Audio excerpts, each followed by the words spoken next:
All right, we take a look at some elections-related news now. The IFP National Election Campaign takes place in Durban today to launch a Sizonqoba campaign. The IFP will then take its election bus from Durban to Umlazi to Folweni on the KZN South Coast.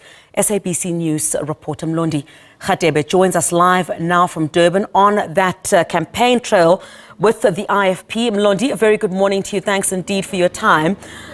You know, eThekwini or Durban for that matter, or KwaZulu-Natal as a whole, Mlondi, is certainly one of the areas to watch, in particular in this election, with the MK party also now within this particular race.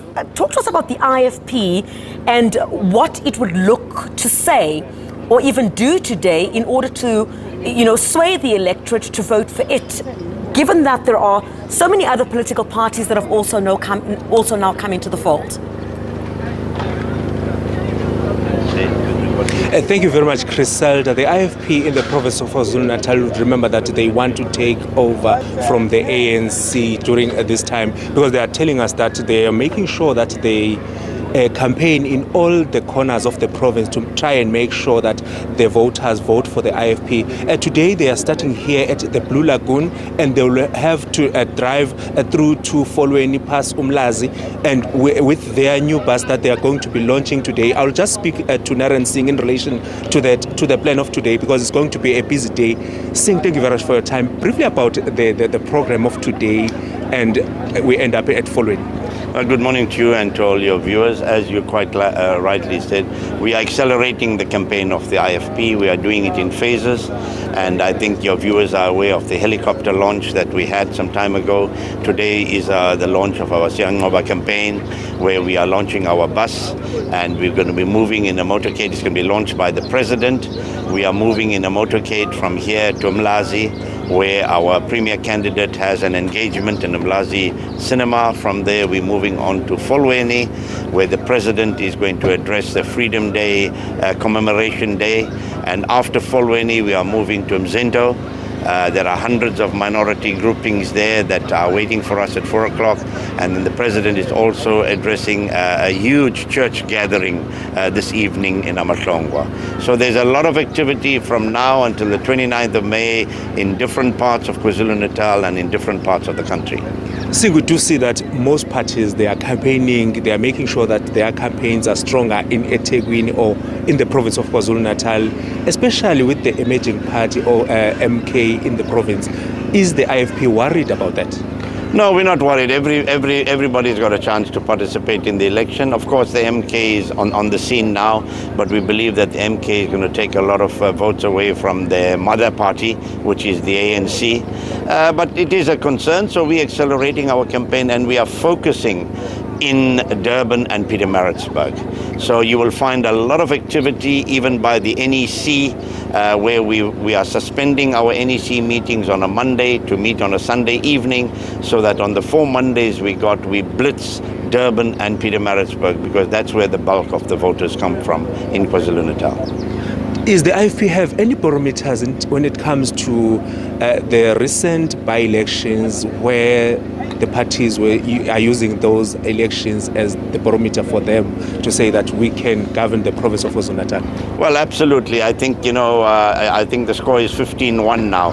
Even Kaizer Chiefs are getting that score. So, it's 15-1, where we've won so many by-elections in KwaZulu-Natal, and taken away seats from the ANC. So that shows that we are on an upward trajectory. But we are disappointed, and if we had more money, we would have gone to court to prevent the MEC from not declaring the by-elections which were due this week or so. And she went to court a month later, to ask the court for permission that she proclaims the by-elections, after these elections. And yet we saw a few days ago election results being announced, by-election results in many parts of the province, in the Western Cape and in other parts of the country. But here she did not declare, and it's very, very unfortunate that the ANC MEC for Kokta can do that, because she doesn't have the power to do that. And we hope the court rules against her and reprimands her for not having had those by-elections when they should have been taken place here. Coming back to today, we start here, and what is it that is going to happen here at the Blue Lagoon? Okay, we start here today, and I hope that when our bus comes in and everything else that comes with it and something in the sky, that you will show your viewers what it is that the IFP is going to be about today. And then we are driving. We've got a route right all the way to Umlazi, from Umlazi to Folweni. And this bus that we are launching is going to crisscross every part of KwaZulu-Natal. From now until the 29th of May, we've got an extensive program. Leaders will be waiting for those buses. Leaders will be speaking to communities at taxi ranks, at bus ranks, at shopping centers throughout the province from now to the 29th. While our helicopter will also be moving around KwaZulu-Natal, Mpumalanga on the 30th of April and the 1st of May. We've got a big function in Mpumalanga. Here's our deployed leader from Mpumalanga, our Deputy National Chairperson, and the helicopter will be there. The President's addressing. We're all going to be there. We're going to be in the Free State. We were in the Free State. We're in the Western Cape. We're in Northwest. We've got a rally. We've got a rally in Limpopo. So we are spreading our wings, and the reason we are doing that, for your viewers to know, is that we are getting calls from people in those areas saying, where are you, IFP? Why are you in only KwaZulu-Natal and Gauteng? Please come to us. We want to support you. So we are responding to their call. While you are talking about the helicopter, the flag that is basically on the air, the NFP complained about that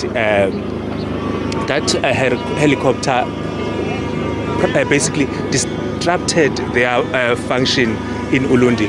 What is your take in relation to that? Well, unfortunately, I'm not the pilot of the helicopter, and you know as well as I do that with civil aviation, you have to work your routes out well in advance.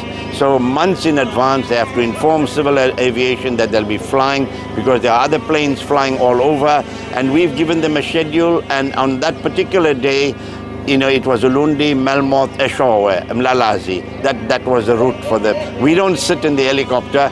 They might have seen people there, they got excited, they flew over, but it's certainly not intentional for us to disrupt anybody else's campaign. Even today, the helicopter will be flying from here to Folweni, Umlazi, Mzinto. Maybe there are other parties having rallies underneath. It's not because we knew they're having it or we want to disrupt them, but it's just as a matter of course and civil aviation rules. Thank you very much for your time. Thank you. There was the Naren Singh from the IFP briefing us, Griselda, that their campaigns, they are taking their campaign to air because the helicopter that is flying all over the province of KwaZulu-Natal is not intentionally to disturb or to disrupt the other parties in the province that are campaigning. Back to you in studio. Mlondi, thank you very much indeed. Out on the campaign trail there as we head towards the election, expecting a lot of political parties this Freedom Day to also spread the message ahead of the elections, of course, that are taking place next month.